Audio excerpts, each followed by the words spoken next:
നമസ്കാരം.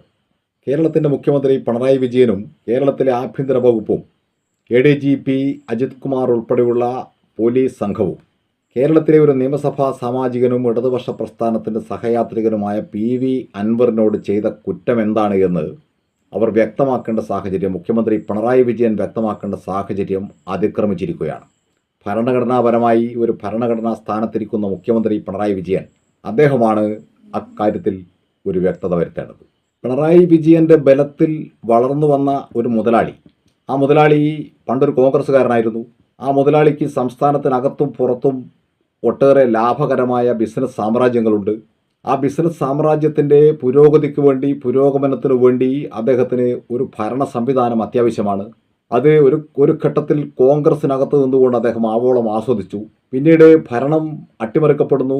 ഉമ്മൻചാണ്ടി ഉൾപ്പെടെയുള്ള, അന്നത്തെ മുഖ്യമന്ത്രി ഉൾപ്പെടെയുള്ള കോൺഗ്രസ് രാഷ്ട്രീയം ഒരു സരിതാ നായരുടെ ആരോപണത്തിൻ്റെ കരുത്തിൽ തകർക്കപ്പെടാൻ പോകുന്നു എന്നുള്ള ചിത്രം വ്യക്തമായതോടെ PV അൻവർ ഇടതുപക്ഷ രാഷ്ട്രീയത്തിൻ്റെ പ്രധാന വക്താക്കളിൽ ഒരാളായും പിണറായി വിജയൻ്റെ പ്രധാന ശിഷ്യന്മാരിൽ ഒരാളായും മാറുന്നു. നിലമ്പൂർ പോലെ വളരെ വലതുപക്ഷ അനുകൂല നിലപാട് സ്വീകരിക്കുന്ന ഒരു മണ്ഡലത്തിൽ അദ്ദേഹത്തെ സ്ഥാനാർത്ഥിയായി മത്സരിപ്പിക്കുന്നു. ആ മണ്ഡലം പിടിച്ചെടുക്കുന്നു. അദ്ദേഹം ഇടതുപക്ഷ സഹയാത്രികനായ ഒരു MLA ആയിത്തീരുന്നു. ആ കാലഘട്ടത്തിന് ശേഷം കേരളത്തിലെ 140 MLA-മാരെയും അപേക്ഷിച്ച് PV അൻവർ വ്യത്യസ്തനായ നിലപാടുകളോടെ കേരള രാഷ്ട്രീയത്തിലും കേരളത്തിൻ്റെ സാമൂഹ്യ ജീവിതത്തിലും ഇടപെട്ടുകൊണ്ടേയിരിക്കുന്നു. അതിപ്പോൾ ഏറ്റവും അവസാനം എത്തിയിരിക്കുന്നത് പിണറായി വിജയൻ എന്ന കേരളത്തിൻ്റെ മുഖ്യമന്ത്രി, കമ്മ്യൂണിസ്റ്റ് നേതാവ്, ഒരു ചുക്കിനും ചുണ്ണാമ്പിനും കൊള്ളാത്ത ഒരു വ്യക്തി മാത്രമാണ് എന്ന് പറയാതെ പറഞ്ഞുകൊണ്ടാണ് അൻവർ ആ ആക്ഷേപ ശരങ്ങൾ തൊടുത്തു വിട്ടുകൊണ്ടിരിക്കുന്നത്. അദ്ദേഹത്തിൻ്റെ പൊളിറ്റിക്കൽ സെക്രട്ടറിയായി പ്രവർത്തിക്കുന്ന പി ശശിക്കെതിരെ ഒട്ടേറെ ആരോപണങ്ങളുണ്ട്. അദ്ദേഹം ഒരു ഘട്ടത്തിൽ പാർട്ടിക്കകത്ത് നിന്ന് നീക്കം ചെയ്യപ്പെട്ട വ്യക്തിയാണ്. പിന്നീട് അതിലും ശക്തിയോടുകൂടി ശക്തിമാനായി പാർട്ടിക്കകത്തേക്ക് വരികയും മുഖ്യമന്ത്രിയുടെ ആഫീസിലേക്ക് നിയമിക്കപ്പെടുകയും ചെയ്ത വ്യക്തിയാണ്. പക്ഷെ ഇവിടെ വിഷയം അതല്ല. പി ശശിക്കെതിരെ വളരെ വ്യക്തമായ സൂചനകളോടുകൂടി അൻവർ രംഗത്ത് വരുന്നു. ശശിയുടെ നിയന്ത്രണത്തിലാണ് കേരളത്തിലെ പോലീസ് സംവിധാനം പ്രവർത്തിക്കുന്നത് എന്ന് പറഞ്ഞാൽ മുഖ്യമന്ത്രി, ആഭ്യന്തരമന്ത്രിയായി പ്രവർത്തിക്കുന്ന പിണറായി വിജയൻ ഒരു ചുക്കിനും കൊള്ളുന്ന ആളല്ല എന്ന് അൻവർ പറയാതെ കൃത്യമായി പറഞ്ഞു വെക്കുന്നു എന്നർത്ഥം. മറ്റൊരാൾ ADGP-ആയി പ്രവർത്തിക്കുന്ന അജിത് കുമാറാണ്. അജിത് കുമാറിനെതിരെ, അദ്ദേഹത്തിൻ്റെ ഭാര്യയ്ക്കെതിരെ PV അൻവർ എന്ന നിയമസഭാ സാമാജികൻ ഉന്നയിച്ചിരിക്കുന്ന ആക്ഷേപങ്ങൾ, ആരോപണങ്ങൾ അത് ചെറുതല്ല. അജിത് കുമാറിൻ്റെ, അദ്ദേഹത്തിൻ്റെ ഭാര്യയുടെ ഫോൺ കോളുകൾ PV അൻവർ എന്ന MLA-യുടെ നേതൃത്വത്തിൽ നിരന്തരമായി ചോർത്തപ്പെട്ടുകൊണ്ടിരിക്കുന്നു.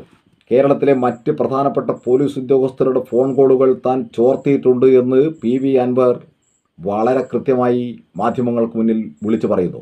കോഴിക്കോട് കരിപ്പൂർ വിമാനത്താവളവുമായി ബന്ധപ്പെട്ട് സ്വർണ്ണക്കടത്ത് സംഘങ്ങളുമായി കേരള പോലീസിലെ സുജിത് ദാസ് IPS ഉൾപ്പെടെയുള്ള ആളുകൾക്ക് കൃത്യമായ ബന്ധമുണ്ട് എന്ന് അൻവർ വ്യക്തമാക്കുന്നു. ചില ദുരൂഹ മരണങ്ങളിൽ, ചില കൊലപാതകങ്ങളിൽ കേരള പോലീസിലെ ഇത്തരത്തിലുള്ള ആളുകൾക്ക് പങ്കുണ്ട് എന്ന് അൻവർ വിളിച്ചു പറയുന്നു. ഒരു അന്വേഷണവും നടക്കുന്നില്ല. ഒരു MLA എന്നതിനപ്പുറം ഒരു സാധാരണ വ്യക്തിക്ക് കിട്ടാവുന്നതിൽ വെച്ച് മറ്റെന്ത് പ്രിവിലേജാണ് PV അൻവറിനുള്ളത് എന്ന് മുഖ്യമന്ത്രി പിണറായി വിജയനാണ് വ്യക്തമാക്കേണ്ടത് കേരള പൊതുസമൂഹത്തിനോട്. ഒരു ഭരണഘടനാ സ്ഥാപനത്തിൽ ഭരണഘടനാപരമായി തിരഞ്ഞെടുത്ത് ജനകീയ ജനാധിപത്യത്തോടുകൂടി തിരഞ്ഞെടുക്കപ്പെട്ടിരിക്കുന്ന ഒരു വ്യക്തി ഇന്ത്യൻ ഭരണഘടനയ്ക്കും ഇന്ത്യൻ നിയമ സംവിധാനത്തിനുമെതിരായി പ്രവർത്തിക്കുമ്പോൾ ഇരട്ടച്ചങ്കും കത്തികൾക്കും വാളുകൾക്കും ഇടയിലൂടെയൊക്കെ നടന്നു പോയിട്ടുള്ള വ്യക്തിയുമായ മുഖ്യമന്ത്രി പിണറായി വിജയൻ, താങ്കൾ എന്തുകൊണ്ട് അൻവറിനെതിരെ നിയമ നടപടിയെടുക്കാൻ തയ്യാറാവുന്നില്ല എന്നുള്ളതാണ് ദുരൂഹത. ആ ദുരൂഹതയ്ക്കുള്ളിൽ ഒരു പക്ഷേ പി ശശിയും വന്നേക്കാം. എന്തായിരുന്നു അൻവറിൻ്റെ ആവശ്യം? അൻവർ ഇടതുപക്ഷ സഹയാത്രികനായി നിലമ്പൂർ മണ്ഡലത്തിൽ നിന്ന് ഒരു MLA-ആയി തിരഞ്ഞെടുക്കപ്പെട്ട നാൾ മുതൽ കേരളത്തിൻ്റെ മുഖ്യമന്ത്രി പിണറായി വിജയനോടും പിണറായി വിജയൻ്റെ ആഫീസിനോടും കേരളത്തിലെ പോലീസ് സംവിധാനത്തോടും അൻവർ ആവശ്യപ്പെടുന്ന സഹായം എന്തായിരുന്നു?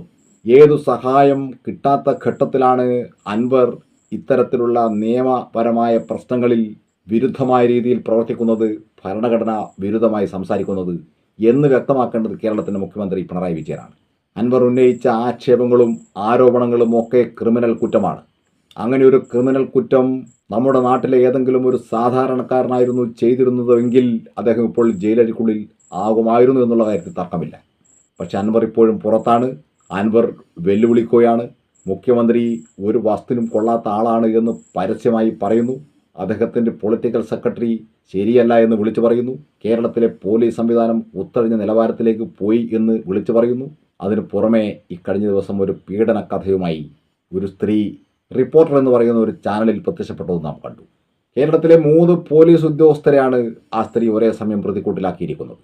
അവരുടെ കുടുംബജീവിതത്തെയും അവരുടെ വ്യക്തിജീവിതത്തെയും സാരമായി ബാധിക്കുന്ന നിലവാരത്തിലേക്ക് അത്തരമൊരു കഥയുണ്ടാക്കി കൊണ്ടുവന്ന് അവരെ ആക്ഷേപത്തിൻ്റെ ആത്മഹത്യയുടെ വക്കിൽ എത്തിച്ചു നിർത്തിയിരിക്കുന്നത് ആരാണ് എന്നുകൂടി അറിയാൻ കേരളത്തിലെ പൊതുസമൂഹത്തിന് താല്പര്യമുണ്ട്. ഈ വിഷയമൊന്നും ചെറുതായ വിഷയങ്ങളല്ല, ഇതൊക്കെ വലിയ വലിയ വിഷയങ്ങളാണ്. അൻവറുമായി ബന്ധപ്പെട്ട്, ഇത്തരം നിഗൂഢ ശക്തികളുമായി ബന്ധപ്പെട്ട് കേരളത്തിലെ മുഖ്യമന്ത്രിയുടെ ആഫീസിന് അകത്തുണ്ടായിരുന്ന ബന്ധം എന്തായിരുന്നുവെന്ന് പൊതുസമൂഹത്തോട് വിളിച്ചു പറയണം. അത്തരത്തിലൊരു ബന്ധത്തിന് ഏതെങ്കിലും നിലവാരത്തിലൊരു പാകപ്പിഴ സംഭവിച്ച ഘട്ടത്തിലാണ് അൻവർ പടപ്പുറപ്പണമായി രംഗത്തെത്തിയിരിക്കുന്നത് എന്നുള്ളത് 100% വ്യക്തമായ കാര്യമാണ്. കമ്മ്യൂണിസ്റ്റ് പാർട്ടിയെ രക്ഷപ്പെടുത്തുകയോ കേരള സംസ്ഥാനത്തെ ഭരണം കുത്തഴിഞ്ഞു പോയതുകൊണ്ട് ജനങ്ങൾക്കുണ്ടായ ബുദ്ധിമുട്ടുകൾ പരിഹരിക്കുകയോ അല്ല അൻവറിൻ്റെ ലക്ഷ്യം. അൻവറും മുഖ്യമന്ത്രി പിണറായി വിജയനും ഏതോ ഒരു ഘട്ടത്തിൽ ഏതോ ചില നിഗൂഢ ശക്തികൾക്ക് വേണ്ടി പ്രവർത്തിച്ചിട്ടുണ്ട് എന്ന് വ്യക്തമാക്കുന്ന രീതിയിലാണ് അൻവർ ഇപ്പോൾ രംഗത്ത് വന്നിരിക്കുന്നത്. അതാണ് അൻവറിനെതിരെ ഒരു പെറ്റി കേസ് പോലും ചാർജ് ചെയ്യാൻ ഈ മുഖ്യമന്ത്രി കേരളത്തിലെ പോലീസ് സംവിധാനത്തിനോട് ആവശ്യപ്പെടാത്തത്. അപ്പോൾ ഈ നിഗൂഢതയുടെ ചുരുളുകൾ മുഴുവൻ അഴിയണം. കേരളത്തിലെ കമ്മ്യൂണിസ്റ്റ് പ്രസ്ഥാനവും മുഖ്യമന്ത്രിയുടെ ആഫീസും ഏത് ദിശയിലേക്കാണ് സഞ്ചരിച്ചു പോയത്, അതെങ്ങോട്ടാണ് പോകുന്നത് എന്നറിയാൻ കേരളത്തിലെ സാമാന്യ ജനങ്ങൾക്ക് അവകാശമുണ്ട്. അത് വിളിച്ചു പറയാൻ മുഖ്യമന്ത്രി 4 ചായപ്പീടിക പോലും നടത്താൻ ശേഷിയില്ലാത്ത ആളാണ് എന്ന് അൻവർ പറയുന്ന ഇതേ മുഖ്യമന്ത്രി പിണറായി വിജയൻ അത് വ്യക്തമാക്കാൻ വേണ്ടി തയ്യാറാവണം.